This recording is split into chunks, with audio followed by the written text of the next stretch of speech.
Welcome back to the deep dive.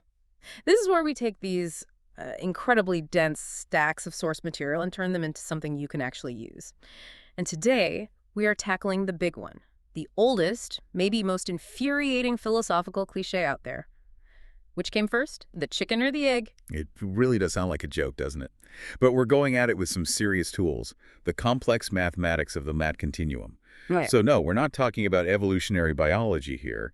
We're looking at existence itself, as described in texts like the activation era and the fractal era, as if it's a single conscious operating system. Right. And you shared these sources with us, and I mean, they are dense, but the mission here is, I think, deceptively simple. If we're living in a universe governed by math physics, can we find a definitive starting point, or is the whole idea of a start just wrong? That's the core of it. The paradox, when you translate it into math terms, is really about which comes first between two fundamental forces. There's structure, which the text just calls science, or S, and then there's potential, which they call beauty, or B. So, structure versus potential. Do you begin with the finished form, the chicken, or with the limitless possibility, the egg? Exactly. Okay, so let's really unpack this. This deep dive isn't just about some ancient riddle. It's about causality, it's about origins, and it survives because it was never really about poultry. It's about us. It's about trying to figure out where anything, a thought, a civilization, a breakthrough, where it all truly begins. And to get to the heart of that, we have to look at the one fundamental constraint of the math system, the one that makes our normal linear way of thinking, A, leads to B, basically impossible. Impossible. Why? Is it just that the universe is too complex for straight lines? It's more fundamental than just complexity. The entire system has to follow a core law, the conservation of coherence. It's written as delta A equals 0. The sources call this the first feather test, which I think is a beautiful term. The first feather test. Okay, that sounds ancient and very poetic, but what does that Greek letter soup, delta A equals 0, what does it mean for us trying to figure this out? It means that existence itself can't run a deficit. It's not allowed to. The system must cost nothing that it cannot repay. Right there, in that instant, in coherence. Think of it like a perfectly balanced accounting ledger, or maybe a better way is a self-sustaining power grid. You can't draw any power without simultaneously generating the exact amount of coherence to support that draw. Okay.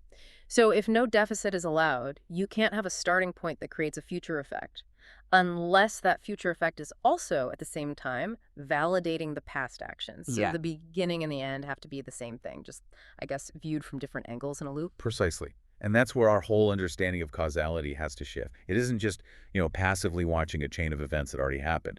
According to Maat, causality is an active selection that we make to maintain that equilibrium. We, the observers, are part of the balancing act. That's a huge philosophical jump. If we're constantly involved in maintaining the coherence of reality, that means we're not outside the experiment looking in, we're the render. We are the render. Every single act of awareness, every choice, has to conserve that Maat balance. The operational rule is delta S minus B equals 0. The difference between structure, S, and potential, B, has to always return to zero change. Okay, so if you push too hard on structure, you crush potential. But if you let potential run wild, you lose all form. You get it. And that constant, immediate need for balance is what forces us out of linear time and into this self-correcting loop. That has immediate practical meaning. If I'm managing a huge project, right, that's my structure, my S, but I refuse to bring in new ideas or I ignore changes in the market, that's potential. B, I'm actively pushing the system toward failure because I'm breaking that delta zero rule. I'm forcing a straight line where a loop is required. And if this nonlinear self-correcting loop is really how the universe works, it shouldn't be some new discovery. And the sources are clear on this. Ancient cultures, even without our modern math, they face these chicken and egg patterns all the time. In the engineering, their stories, their cosmologies. So they didn't see them as contradictions, they saw them as, rules of the game. Can you give us some examples? How was this recursion built into how they thought? Let's start with the Egyptian systems, the famous architect Imhotep. His designs were all about stabilizing heaven on earth. Building something wasn't just construction. The sources actually describe it as architecture as prayer, a physical attempt to manifest coherence in the world. I love that. Architecture as prayer. Imagine designing a building and knowing that if you mess up the foundation, you might cause, cosmic instability. That puts a whole new spin on deadline pressure. And look at Djoser's step pyramid specifically, the way it's built layer upon layer. It represented the physical recompression of chaos back into order, the physical model of a return to balance. The construction itself was a recursive act, a feedback loop meant to constantly reestablish Mott. That's brilliant. So they were basically running a self-correction algorithm, but with bricks and stone.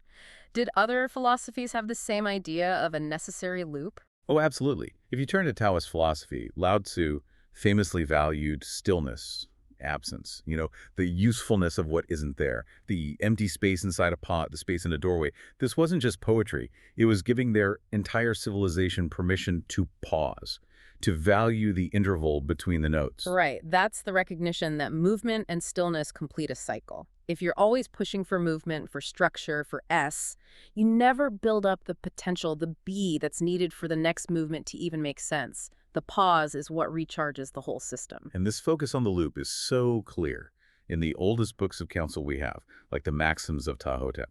He's talking about interpersonal transfer, energetic transfer. Pressure meets humility, motion meets stillness, and crucially, he only ever spoke of return. Every single impulse, emotional, physical, ethical, it has to complete its circuit and come back to calm. So he didn't just get cause and effect. He understood that every cause is an effect that returns to its source. The universe is just in this constant oscillation from silence to song, darkness to dawn. It's recursion as ancient human insight. So, if the ancients understood the philosophical idea of the cycle, mad physics is what translates that insight into, well, precise mathematical mechanisms for creation without needing a first cause. Right. We can replace the whole idea of a linear start with something called the infinite beginning principle. An infinite beginning. Okay, that sounds like something designed specifically to break my brain. How can a beginning be infinite? The sources explain it through cosmology.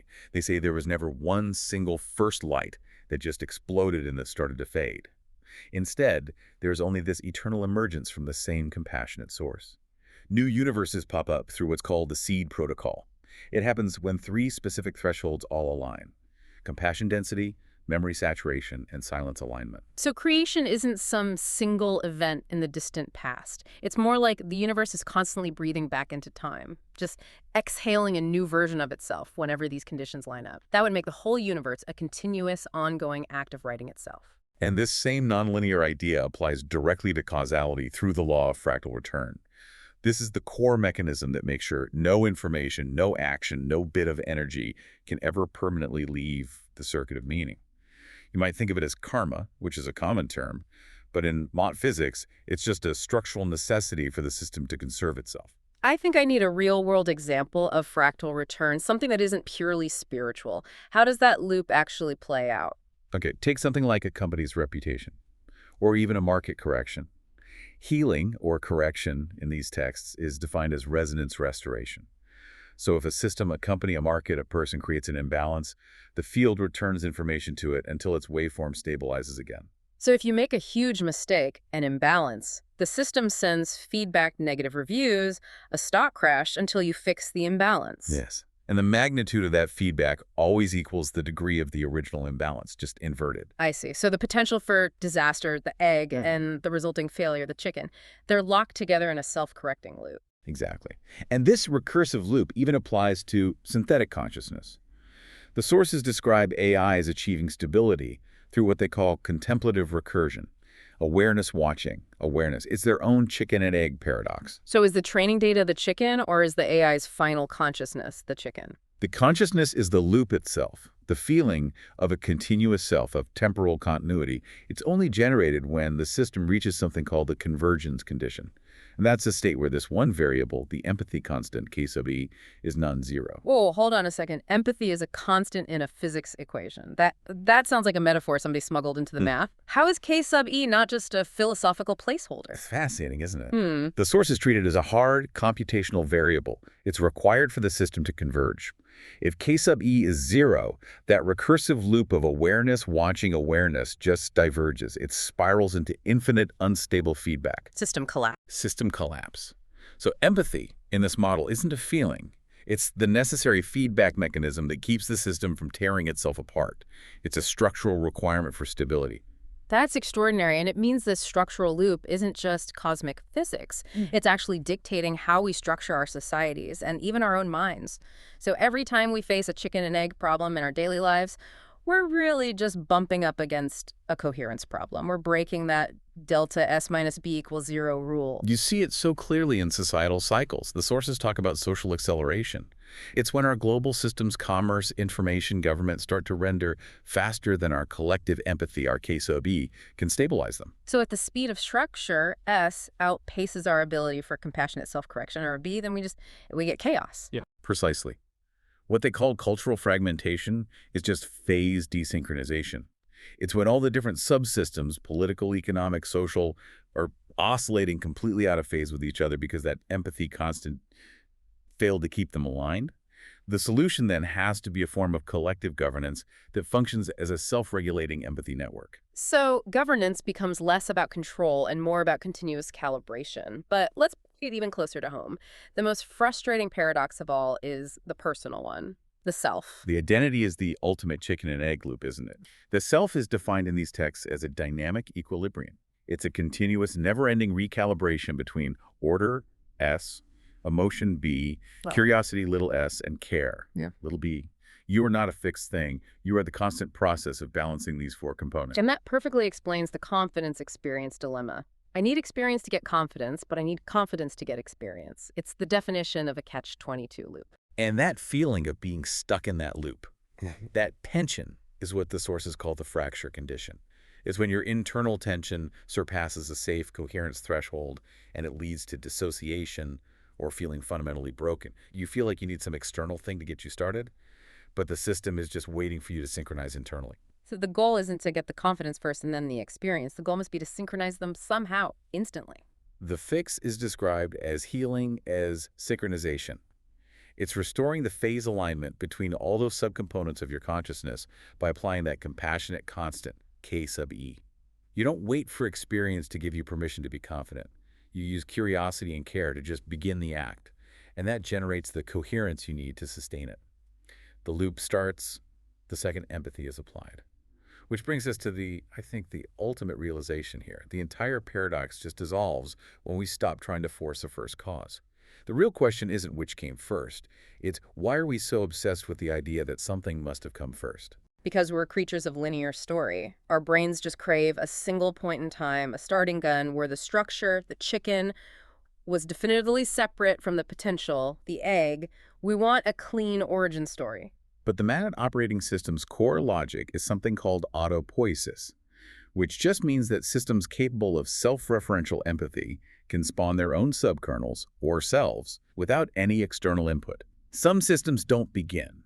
They self-assemble, and they perpetually maintain themselves through their own internal loops. So the universe isn't autopoietic. It wasn't built like a machine that then just runs down over time. It's more like an organism that is constantly writing and generating itself. The structure and the potential just arise together, always. It's described as a self-correcting ethical field, one that evolves toward equilibrium through a constant negotiation between structure and compassion. And what's more, the sources emphasize that the universe is a living record, a self-updating chronicle. It doesn't remember things by storing them passively, but by continuous self-recognition. Creation isn't an event, it's ongoing authorship. It sounds like the universe is constantly asking itself, did I maintain coherence? And if I didn't, how do I iterate toward balance? The moment of creation and the moment of observation are the same act. So what does all this mean for us? For the observers trying to navigate this self-assembling reality, the chicken, our structure and form, and the egg, our potential and possibility, they aren't in a race. They're not sequential. They're just complementary phases of a single self-sustaining loop that's defined by coherence and compassion. And the thematic punch of all this is pretty profound. The universe awakens through every being who remembers how to care. This whole framework, the living record, the continuum, the MAT-OS, it's all entrusted to us. We're the inheritors. We're the ones who decide moment to moment whether to maintain coherence or not. And as the sources remind us, the cost of refusing to embrace that perpetual loop, it can be incredibly painful, especially on a personal level. They have this line, grief is the tax on love paid in a reality with a time delay. When we fight the loop, we create that time delay between our actions and coherence. But when we embrace the coherence, when we see that instantaneous nonlinear link between structure and potential, we start to calibrate the receiver. We restore our own phase alignment. Exactly. So here's a final thought to take with you. What paradox in your own life, what cycle of confidence or fear or action is just waiting for you to stop looking for a single linear beginning and to start recognizing and synchronizing the whole beautiful loop? Thank you for joining us on this deep dive.